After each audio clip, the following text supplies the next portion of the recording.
Thot hoxhi nderuar, kisha pas dëshirë me të pyet se unë kur po e fali namazin, po vijnë disa mendime që po më largojnë prej kënaqësisë së namazit.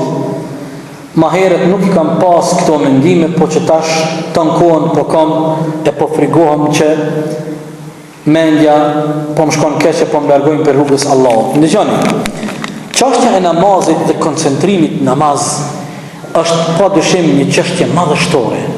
Allahu fuqiplot në fillimin e surës Mu'minun I lavdron me epitete shumë të larta besimtarët që në namaz janë të përkushtuar. Qad aflaha al-mu'minun alladhina hum fi salatihim khashi'un. Kanë arritur të shpëtojnë besimtarët në të dy botët.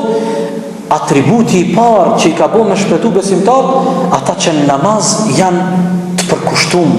E falin namazin me khushu, me frikë respekt, me koncentrim.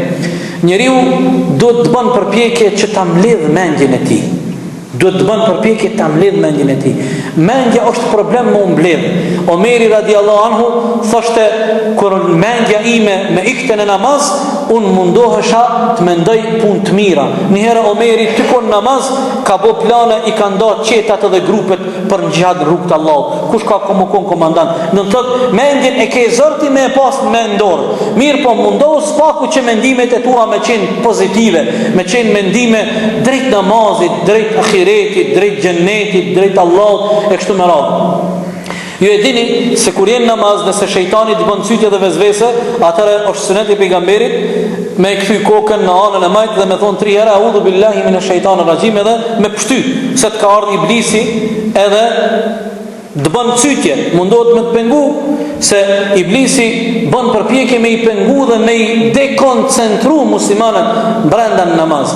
Sigurisht se për me arrit njeriu përkushtimin, koncentrimin, kënaqësinë në namaz duhet kohë dhe duhet kalitje, duhet me kultivu njeriu këtë, për shkak se namazi ka halawa, ka ëmbëlsirë. Ti dush me pas përjetime dhe me pas eksperiencë me namazin.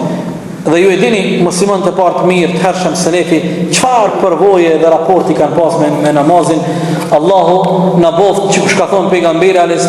wa ju'ilat qurratu 'aini fi s-salah, o Zot na mundso që kënaqësia më e madhe jona me ken kur jemi në namaz. Kur jemi në namaz, Allahu na mundson me ndikë kënaqësinë më të madhe kur jemi në namaz.